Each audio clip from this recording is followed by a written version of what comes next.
आप उतर जाते, पीछे से ये उतरते, लेकिन ये पहले ही कूद पड़े, छलांग लगा दी।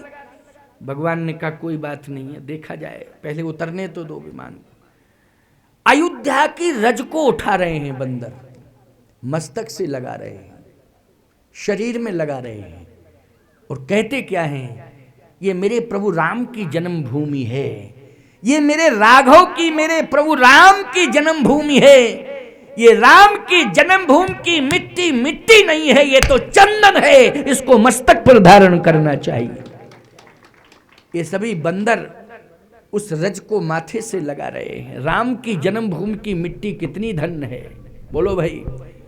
आज उसी जन्मभूमि पर भव्य दिव्य मंदिर बन रहा है।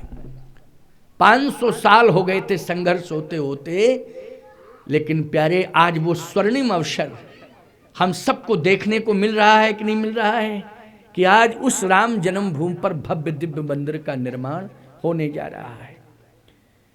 कलंक मिट गया, ये बहुत बड़ा कलंक लगा हुआ था। भगवान की कृपा, हम लोग तो यही कहते थे, तसल्ली पकड़ो मंदिर बनेगा, थोड़ा धैर्य धारण करो मंदिर बनेगा, यही कहते थे। और बोलो धैर्य का फल मीठा निकला कि नहीं, कि आज मंदिर बन रहा है, और ऐसा दिव्य भव्य मंदिर बन रहा है कि विश्व में एकमात्र श्री राम मंदिर होगा। राम मंदिर के अलावा इतना सुंदर कोई मंदिर होगा ही नहीं, ऐसा मंदिर बनने जा रहा है। इसी को कहते हैं प्रभु की कृपा। राम कीन चाहे सोई होई, करे अन्यथा अस नहीं कोई। राम जी जैसा चाहेंगे वैसा ही होता है, अपने मन से कुछ नहीं होता है। भले ही कुछ कहते रहो, चिल्लाते रहो, चीखते रहो, लेकिन समय आता है और प्रभु की कृपा से ही वो समय संजोग बनता है। आज 14 साल बाद वो संजोग बनने जा रहा है कि नहीं, राज्याभिषेक होगा। लेकिन दशरथ जी चाहते थे 14 साल पहले राम राज्य आ जाए, लेकिन भगवान की इच्छा नहीं थी। 14 साल बाद राम राज्य आ रहा है, 14 साल बाद सिंहासन दिखाई दे रहा है। भगवान राम ने गुरुदेव को देखा तो दौड़ पड़े गुरु जी की ओर। क्या बात है साहब, देखिए, दौड़ पड़े गुरुदेव की ओर। धाय धरे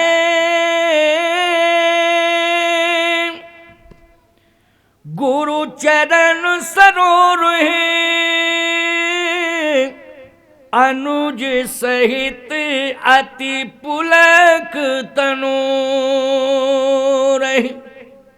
दौड़ पड़े, धाय मानी दौड़े, और गिर पड़े गुरुदेव के चरणारविंदों में, साष्टांग गिर पड़े।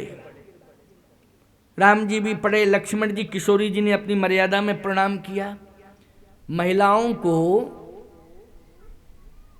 समाज में साष्टांग प्रणिपात नहीं करना चाहिए, ये मर्यादा है।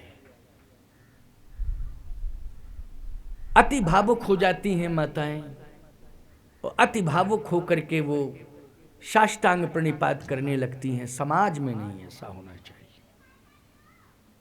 प्रणाम करने की एक मर्यादा है मात्र पक्ष के लिए, उसका ध्यान रखना चाहिए।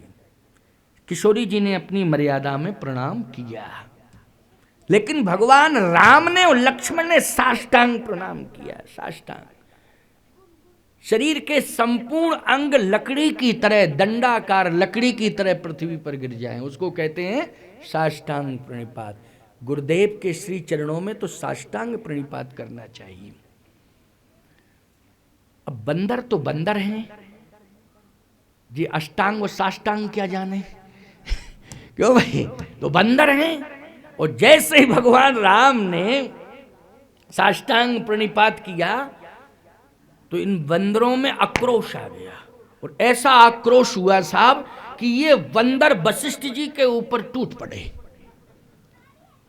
इनको ये लगा कि ये यही पर्सनालिटी, ये कौन है पर्सनालिटी कि इसने जो है मेरे प्रभु को धराशायी कर दिया। मेरे राम जी को तो लंका में बड़े बड़े योद्धा लगे रहे, लेकिन इस कंडीशन पर नहीं ला पाए, और यहां आते ही ये कौन है। और सारे बंदरों ने घेर लिया वशिष्ठ जी को। वशिष्ठ जी तो गंभीर हैं प्यारे, ये काल को भी नहीं डरते हैं, समझ रहे हो कि नहीं।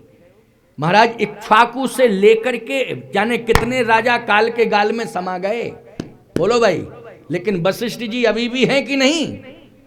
जब से इक्ष्वाकु वंश है ये सूर्यवंश रघुवंश, पहले तो महाराज इक्ष्वाकु से शुरू हुआ कि नहीं, लेकिन उस समय से लेकर के अभी तक कितने बड़े बड़े राजा, सत्यवादी हरिश्चंद्र, गौभक्त दिलीप आदि आदि बड़े बड़े पराक्रमी राजाओं को काल ने अपने गाल में ले लिया।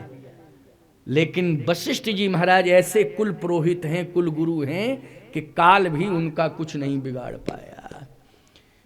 तो ये डरेंगे क्या? जब काल से नहीं डरते तो बंदरों से डरेंगे क्यों भैया? बंदरों से डरेंगे ये?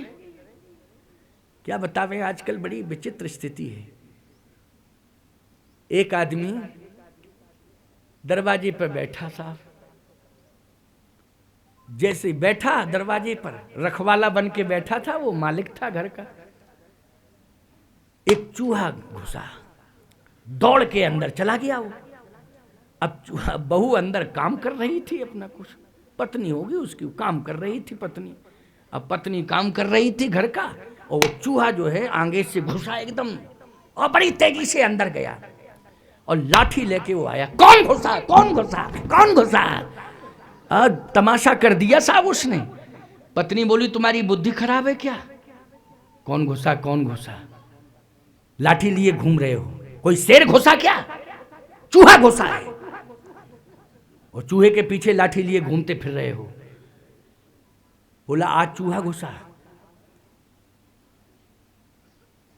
कल शेर घुसेगा, परसों रेलगाड़ी घुसेगी, यानी क्या क्या घुसेगा है, पता नहीं कौन कौन लोग घुस जाए। क्यों भाई, घर की सुरक्षा करना हमारा धर्म है। तो पत्नी ने कहा कि चूहे को मारने के लिए लाठियां भांजते फिर रहे हो, यही बल पौरुष है, कम से कम ये तो देख लिया करो कि घुसा कौन है।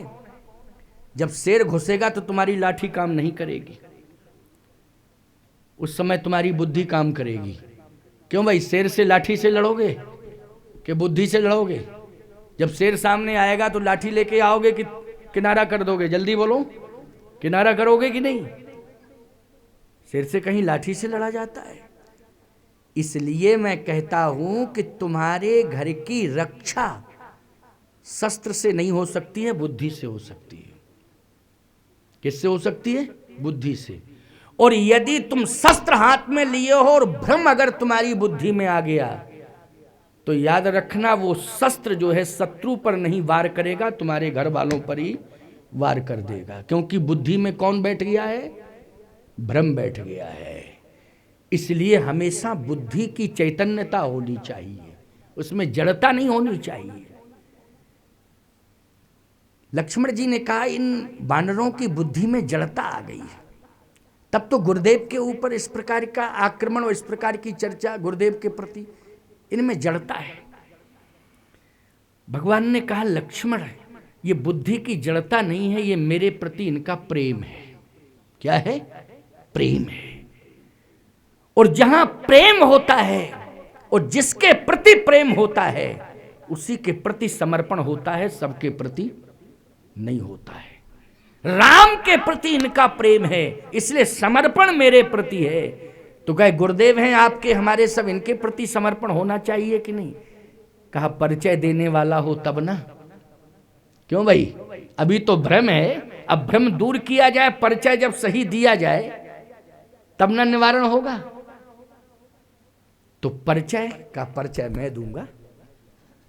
वशिष्ठ जी ने कहा कौन है राम ये जो इस तरह से आक्रमण करने के लिए तुले हुए हैं, आक्रामक इनका रूप है, ये है कौन? भगवान राम ने कहा गुरुदेव इनका परिचय मैं दे रहा हूं। दो, यही सब सखा, ये सब हमारे सखा है। ये नहीं कहा बंदर है, ये भी कह सकते थे ये बंदर है। सखा कहा, सखा। अच्छा एक बात बताओ, सखा का परिचय जब आप दोगे तो ईमानदारी से बताओ समान का स्वरूप प्रकट हो जाएगा कि नहीं? बोलो समान का स्वरूप होगा प्रकट कि नहीं?